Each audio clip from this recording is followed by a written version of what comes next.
के रूप में जानती थी। इसी भारतवर्ष का एक महत्वपूर्ण राज्य है ओडिशा। प्राचीन काल में ये कलिंग के नाम से विख्यात था। सूर्य की पहली किरण इसी प्रदेश के एक कोण पर पड़ती है। इसी स्थान पर कभी संसार का सबसे भव्य और विशाल सूर्य मंदिर बनवाया गया।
पुरातात्विक दस्तावेज के तौर पर संग्रहित पुस्तक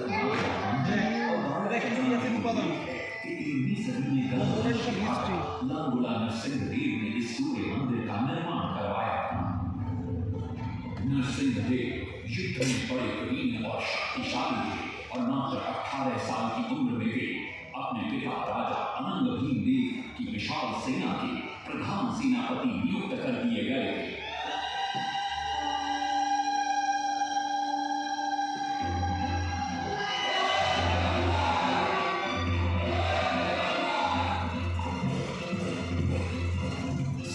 बनने के बाद नरसिंहदेव ने अपने कुशल नेतृत्व से दक्षिण के कई आक्रमणकारी राजाओं को युद्ध में हराया।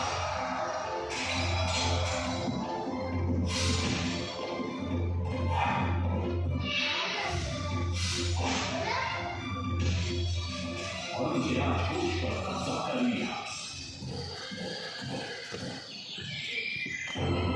देखो कि मेरे तत्पश्चात उन्होंने विजय कोंडा, जिसे आज हम वारंगल के नाम से जानते हैं,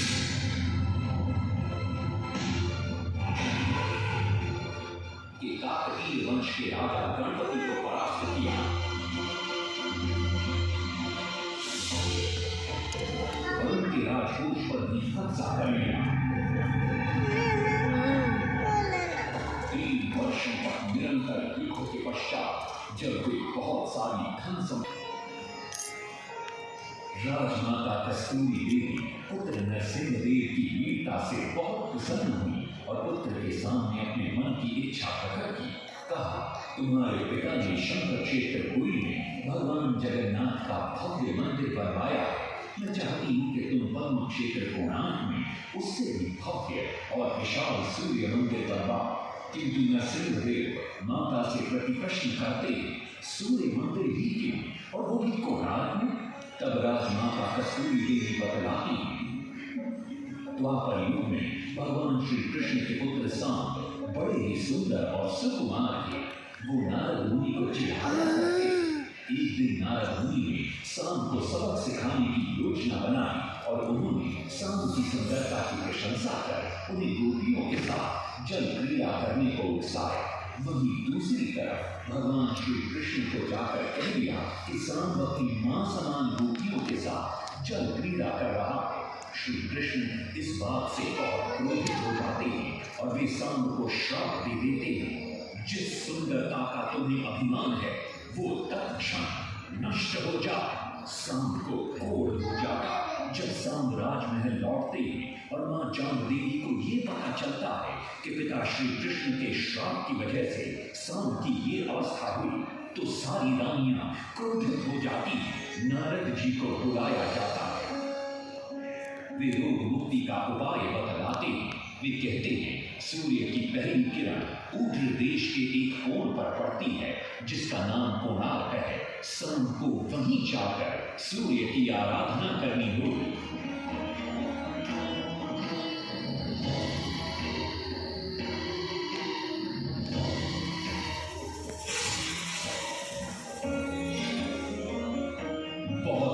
लंबी और कठिन यात्रा के पश्चात सांब अपने सैनिकों और सेवकों के साथ कोणार्क की चंद्रभागा नदी के तट पर पहुंचते हैं और नित्य प्रातः स्नान के बाद सूर्य की आराधना आरंभ करते हैं।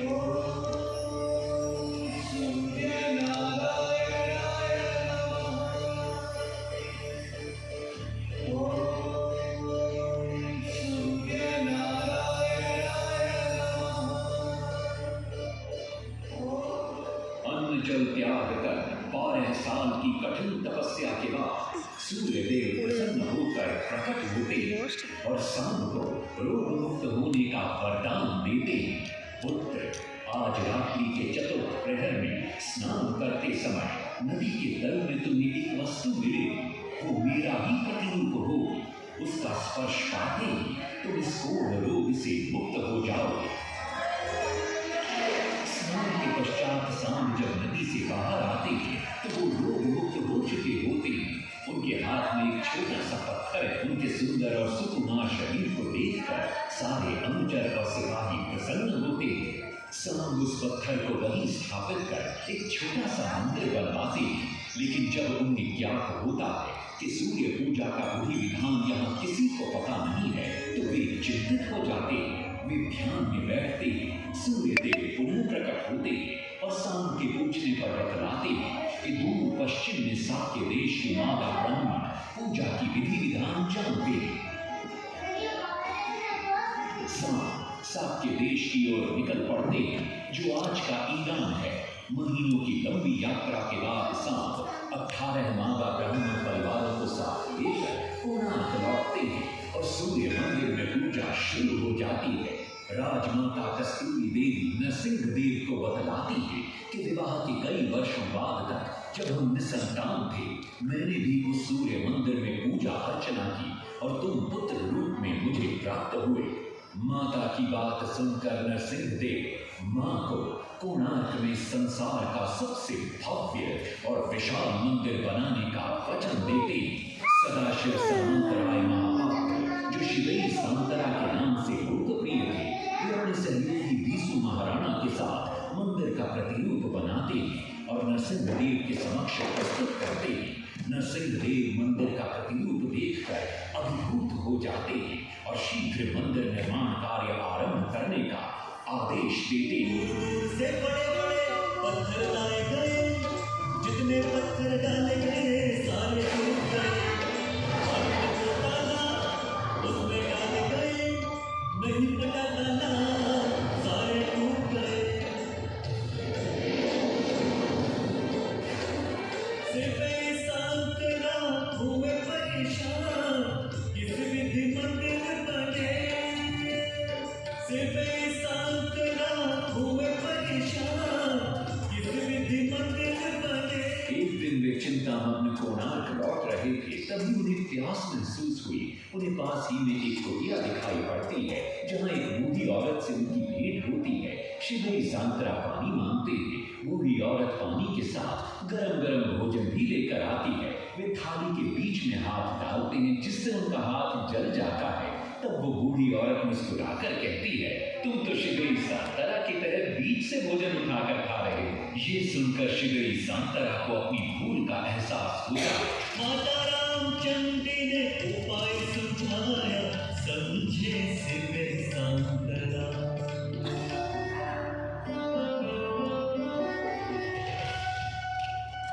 तत्पश्चात वो किनारे से पत्थर डलवाना शुरू करते हैं और मंदिर निर्माण का कार्य तेजी से आगे बढ़ने लगता है।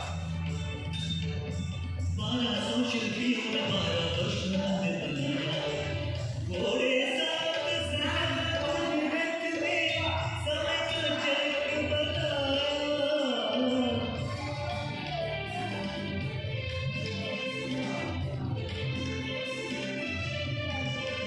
दूसरी तरफ कलिंग के उत्तर के राज्यों के नवाबों के बार-बार राज्य पर आक्रमण हो रहे थे। इन आक्रमणों से क्रोधित होकर नरसिंह देव अपनी विशाल सेना को लेकर युद्ध के लिए निकल पड़े।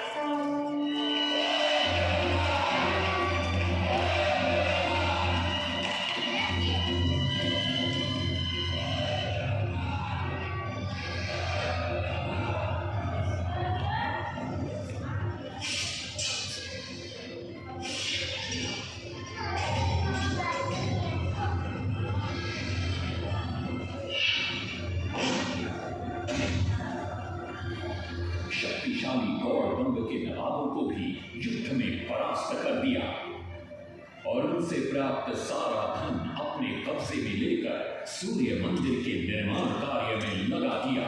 1200 कारीगरों के अथक प्रयास से 12 साल बाद विशाल और भव्य सूर्य मंदिर बनकर तैयार हुआ। उस समय के लोगों में वास्तुशास्त्र, ज्योतिष शास्त्र और खगोल शास्त्र का जो ज्ञान था, उसे देखकर आज के बड़े बड़े वैज्ञानिक भी आश्चर्यचकित रह जाते हैं। कई प्रयासों के बाद भी मंदिर के गुंबद पर कलश स्थापित नहीं हो पा रहा था।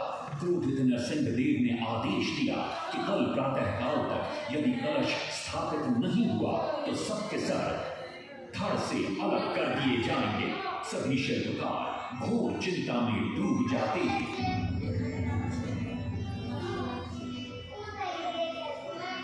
दूसरी तरफ मुख्य शिल्पकार बीसू महाराणा का 12 साल का बेटा धर्मपद सूर्य मंदिर के प्रतिरूप पर कलश बिठाकर प्रसन्न होता है और मां के सामने अपने पिता से मिलने की इच्छा व्यक्त करता है। मां अपने बागीचे के बेर पोटली में बांध कर देती है और कहती है, अपने कुत्ते बलिया को साथ लेकर कोणार्क जा। बलिया अपने मालिक को पहचान लेता है और बीसू महाराणा से लिपट जाता है। धर्मपद अपने पिता को प्रणाम करता है और अपना परिचय देता है। सबको चिंता में देखकर वो अपने पिता से इसका कारण पूछता है। कारण जानकर धर्मपद कहता है, अगर आप आज्ञा दें तो मैं मंदिर के गुंबद पर कलश स्थापित कर सकता हूं। शिवे सांतरा धर्मपद को अनुमति दे देती है। धर्मपद गुंबद पर चढ़ जाता है और कुछ ही समय के प्रयत्न के पश्चात वो कलश को स्थापित करने में सफल हो जाता है। गुंबद पर कलश स्थापित होते ही नीचे गर्भगृह में चारों दिशाओं में लगे चुंबकों के आकर्षण से सूर्य महाप्रभु की मूर्ति शून्य में स्थापित हो जाती है। सब धर्मपद को कंधे पर बिठाकर खुशी से नृत्य करने लगते हैं।